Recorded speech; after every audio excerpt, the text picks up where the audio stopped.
Hi guys, welcome back to the channel. Tom here, the grumpy old guy. Please remember to subscribe, like this video, share it with your friends, comment down below, request any videos you want me to do, hit that notification bell, check out Fan Vote Friday. You get to vote on the following Friday's video. Today we're doing one of my favorite groups. They're amazing, spectacular, thrilling, everything. And it's The Warning, and this is Enter Sandman live from the Pepsi Center.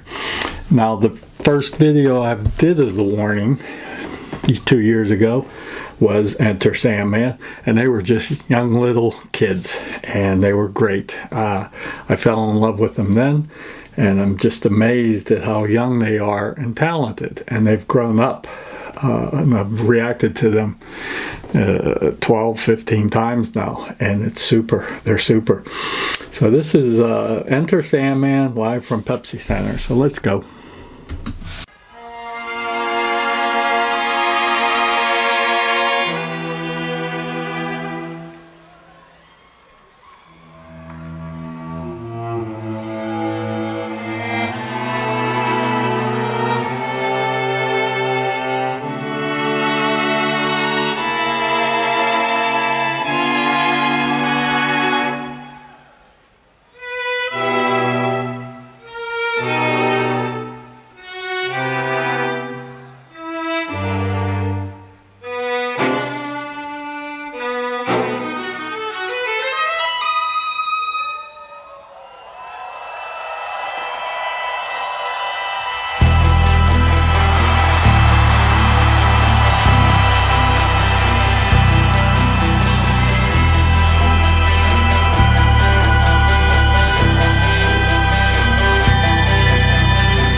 Say you are.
they're impressive, amazing.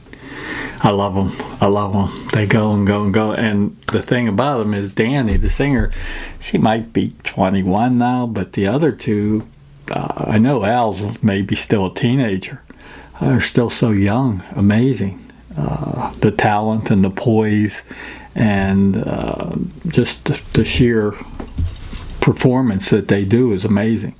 I love them. I love them for sure, and definitely do more of them. But their live stuff is just really fantastic. So somebody had requested that and told me that they had a new one from Pepsi Center.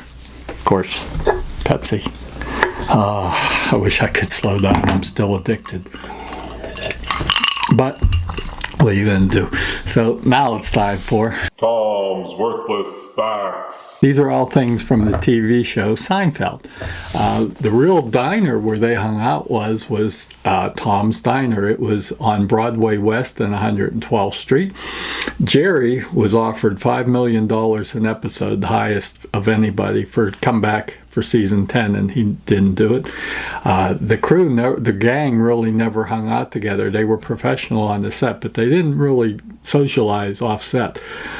Every George episode was based on something that happened to Larry David's life.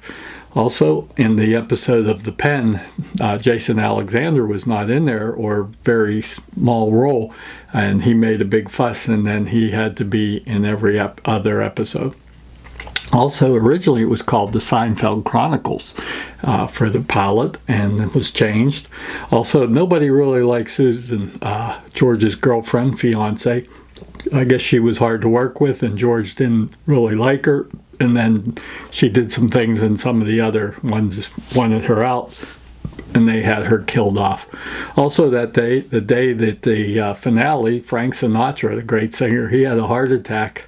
And everyone was watching the finale, and I guess it took a little extra long to get him to the hospital. And one of the executive producers for Seinfeld was kid Tim Kaiser. He grew up here in Oakmont and played high school football for my dad, and ended up going to Westminster College and ended up doing Will and Grace and some other shows, but very successful from Oakmont here, little town. So I met him and know him a little bit, and he's a good guy and great family. Well, that's it for today. As my father always said, hang in there tough. Be Major League. Till next time. See ya.